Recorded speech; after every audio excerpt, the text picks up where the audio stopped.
Land ఎక్కడ వస్తే అక్కడ చూపించాల్సిన బాధ్యత మీది. మాకు ఆ ల్యాండ్ ఎక్కడ వస్తే అక్కడ చూపించండి. మీరు సర్వేర్ సార్, మండల్ సార్. కాదు సార్, నేను ఒక మాట మాట్లాడుతూ తెలుసు. వాళ్ళు మాట్లాడతారు అఫీషియల్గా, వాళ్ళ గవర్నమెంట్ డ్యూటీ వాళ్ళు చేస్తారు. అన్ని తెమ్మండి, మీకు ప్రతిదీ తెలుసు. ఎవరి దగ్గర ఉన్నాయి ఏమి అనేది, ఎవరు చిన్న ఎవరు ఫేక్ అనేది కూడా మీకు తెలుసు. అది ఎందుకంటే మీరు అన్ని మొత్తం పేపర్స్ అన్నీ అందరివి చూస్తారు. ఎవరికి ఎక్కడ వస్తుంది, ఎవరికి ఎలా ఉంటుంది అనేది కూడా తెలుసు. ఒక సర్వే కాదు, దాన్ని బట్టి మాది కొలత వేయాలి అంటే కొలత వేయలేకపోతున్నారు సార్. ఎందుకు రీజన్ చెప్పండి సార్. ఇవ్వండి, మీ కాగితాలు ఇవ్వండి, నేను చేయలేకపోతే రాసిస్తాను. ఇక ఈ కారణం చేత చేయలేకపోయినాను రాసిస్తాను. వాళ్ళకి ఏం కాగితాలు ఇస్తానమ్మా, నేను అదే ఇస్తానంటున్నాను కదా. ఈయనప్పుడు ఆల్రెడీ మేడం గారికి వాట్సాప్ పెట్టి ఒక్కసారి మళ్ళీ తిరిగి డాక్యుమెంట్లు తీసుకొని పురాపురాలు ఏం జరిగినాయో చూసుకొని దానికి ఒక రూపంలో సర్వే చేస్తున్నానంటే మార్కింగ్ చేయగలుగుతా. సర్వే చేయడానికి సాధ్యం కాదు, డబుల్ రిజిస్ట్రేషన్ ఉంది, లేదా ఇంకా వీళ్ళు కోర్టులో కూడా గెలిచినాము అంటున్నాను. ఆ కాగితాలు కూడా తీసుకొని ఏం జరిగిందో పూర్తిగా వివరాలతో కూడినటువంటి ఎండార్స్మెంట్ కలిసి రాసిస్తా. సర్వే చేయలేకపోతే, చేయాల్సిన సందర్భం ఉంది, కరెక్ట్గానే ఉన్నారంటే సర్వే చేసిస్తాను. ఎవరికి వస్తే వాళ్ళకి ఇస్తామంటే గవర్నమెంట్ రూల్స్ ప్రకారం అంతే. దీంట్లో ఏవే మార్పు ఏం లేదు. కాకపోతే ఇక్కడ సహకారం లేదని వాళ్ళు కొంచెం ఇబ్బందిగా మనకి సహకరించడం లేదు. ఎవరైతే ఇల్లు నిర్మించుకొని కాపురాలు ఉంటున్నారో వాళ్ళు రిజిస్ట్రేషన్ చేస్తున్నారు. సాయం చేయద్దండి, సర్వే చేయద్దండి, సర్వే చేయద్దండి అంటున్నారు. గవర్నమెంట్ రూల్స్ ప్రకారం మీరు సర్వే చేయాల్సిందే కదా. నేను వాళ్ళకి అదే చెప్తున్నా, మీరు ఎంతగా బాధపడినా భంగపడినా నేను సర్వే చేయాల్సిందే. లేదా మీ కాగితాలు ఏంటి, నిజమైంది అబద్ధమైంది ఒక కాగితం రూపంలో ఇది తప్పు ఉంది, ఇది ఒప్పు ఉంది, ఇది చేసే కాగితాది, ఇది చేసే రాదు అని ఒక ప్రత్యుత్తంగా లెటర్ రాసేసి మేడం గారికి ఇస్తే సమాధానం అని చెప్తారు. మాట్లాడదాము అన్నారు, వాస్తవమే. కానీ అక్కడ డిస్మిస్ అయింది అంటున్నారు. ఓకే, వాళ్ళ సర్వే నెంబర్ వేరు, మా సర్వే నెంబర్ వేరు. చూశాను నేను, మా దగ్గర అన్ని జిరాక్స్ ఉన్నాయి, డాక్యుమెంట్స్ ఉన్నాయి. సో దాన్ని డిస్మిస్ చేశారు కోర్టు. ఎందుకంటే సర్వే నెంబర్ వేరున్నప్పుడు ఖచ్చితంగా డిస్మిస్ చేస్తారు, వీళ్ళది వాళ్ళది ఫ్లాట్ మ్యాచింగ్ కానప్పుడు. కానీ మాది 15వ ఫ్లాట్ అని ఇక్కడ సారు 2 times కొలిపించారు, సారు అరవింద్ సార్. ఇక్కడ వరకు వచ్చింది. ఇక్కడ నుంచి మా ఫ్లాట్ ఎక్కడ వస్తుందో మాకు తెలియదు. మా దగ్గర నకలు కూడా ఉన్నాయి. ఎప్పుడు 1971లో తీసుకున్న నకల్లో సద్దానప్ప మారన్న అనే ఉంది. ఎవరితో తీసుకున్నాడేనా అంటే గొల్ల సీతారాం శాస్త్రితో భయన్న కొంటే, భయన్న రెడ్డితో మా తాత కొన్నాడు. మా తాత కొన్నప్పటి నుంచి ఇప్పటికి కూడా మేమే ఉన్నాము. మా ఫ్లాట్ ఇక్కడే ఎక్కడుందో మాకైతే తెలియదు. మా కాచోకి చూపించండి అని చెప్పి సార్కి పలుమార్లు అర్జీలు పెట్టాం. కలెక్టర్ సార్ అయితే తొందరగా యాక్షన్ తీసుకోండి అనే చెప్తున్నారు, కానీ దీని మీద ఎవరు అయితే మాకు న్యాయం చేయట్లేదు. ఇప్పుడు మండల సర్వే సార్ని కూడా అడిగాము, సారు వాళ్ళు సహకరించారు, ఇప్పుడు వాళ్ళు డాక్యుమెంట్స్ తీసుకుంటాము అంటున్నారు. తీసుకోండి, వాళ్ళవి మావి వెరిఫికేషన్ చేయండి. మాది ఎక్కడొస్తే అక్కడ ఇవ్వండి, నో ప్రాబ్లం. మాది వస్తే ఇవ్వండి, రాకపోతే వెళ్ళిపోతాం. ఎవరైనా ఉంటే ఏం చేస్తారు, మా దాన్ని ఎవరైనా ఆక్యుపై చేసి ఉంటే మీరు ఏం చేయాలనుకున్నారు, అది కూడా మాకు సమాధానం కావాలి. మీరు సమాధానం చెప్పండి సార్. ఇప్పుడు ఫర్ సపోజ్ తన పేరు మీద ఉన్న కాగితాలు ఏమైతే ఉన్నాయో అది జిన్నైను జాగా కూడా ఉంది.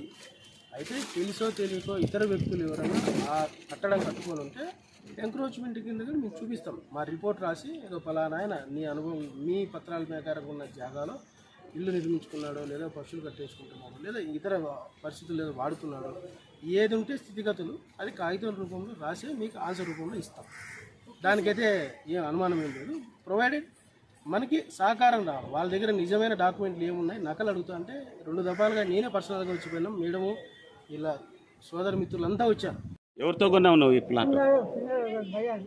ఎన్నేళ్ళైంది? 78. అక్క నువ్వు చెప్పేసి అక్క నీట్గా చెప్పేసి రైట్. మేము 1971లో భయన్న తలుపూరు నాగిరెడ్డితో ఈ స్థలము 1971లో తీసుకున్నాడు మా తాత మారెన్న, గుజ్జల మారెన్న. అతను నుంచి ఇప్పటిదాకా ఈసీ కోరం, నకలు కోరం ఆయన పేరే వస్తాను.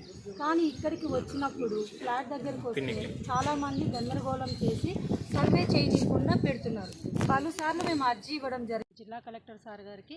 సారు దీని మీద తొందరగా యాక్షన్ తీసుకోమంటున్నారు.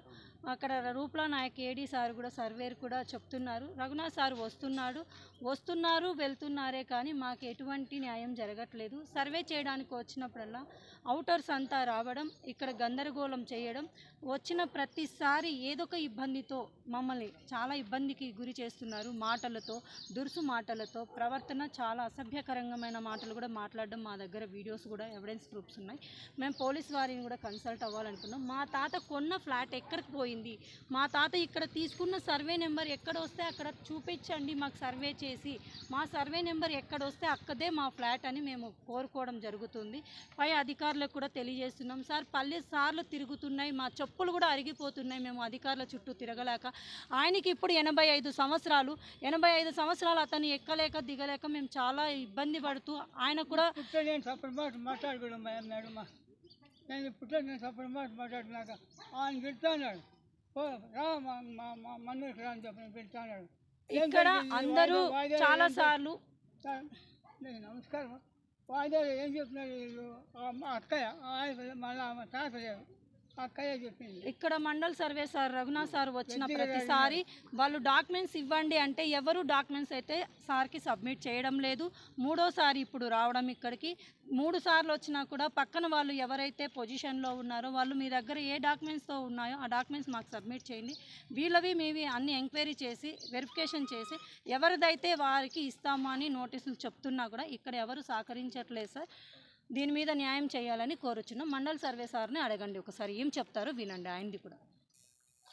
దాంట్లో ఆ పర్చేజ్ చేసి 15వ నెంబర్ ప్లాట్లో ఉత్తర భాగాన ఈ స్థలము 15 సెంట్ల పైకి 5 సెంట్ల జాగా అని విక్రయం చేసుకునేది 1967లోని డాక్యుమెంట్ మనకి జతపరిచేసి ఇచ్చారు. ఆ యొక్క దస్తావేజులను అనుసరించుకొని ఈ చుట్టుపక్కల ఉన్న వాళ్ళు ఎవరైతే ఉన్నారో వాళ్ళ వివరాలు ఇవ్వండి, అర్జీదాడి కోరినాను. ఇస్తే నేను సర్వే నోటీసు పంపించగలుగుతానంటే వాళ్ళు నోటీసులు ఇవ్వడానికి వీళ్ళ రైతుల పేర్లు నాకు ఐడియా లేదు సార్ అన్నారు. రైతుల పేర్లు నాకు ఐడియా లేదు అంటే నేను నోటీస్ ఇవ్వలేను కదమ్మా, ఎట్లా ఒకట్లా డోర్ నెంబరు లేదా ఫోన్ నెంబరు ఆఖరికి తెచ్చిస్తే వాళ్ళ ఫోన్ నెంబర్కైనా నేను వాట్సాప్ ద్వారా సమాచారం సర్వే నోటీస్ ఇచ్చి నేను సర్వే చేసిస్తానని చెప్పడం లేదు. తిరిగి అటు తిరిగి వాళ్ళు కొంచెం ఇన్ఫర్మేషన్ అయితే తెచ్చిచ్చారు. ఆ ఇన్ఫర్మేషన్ అనుసరించి నేను నోటీసు ఒక 45 డేస్ కింద ఫస్ట్ నోటీస్ ఇవ్వడం జరిగింది.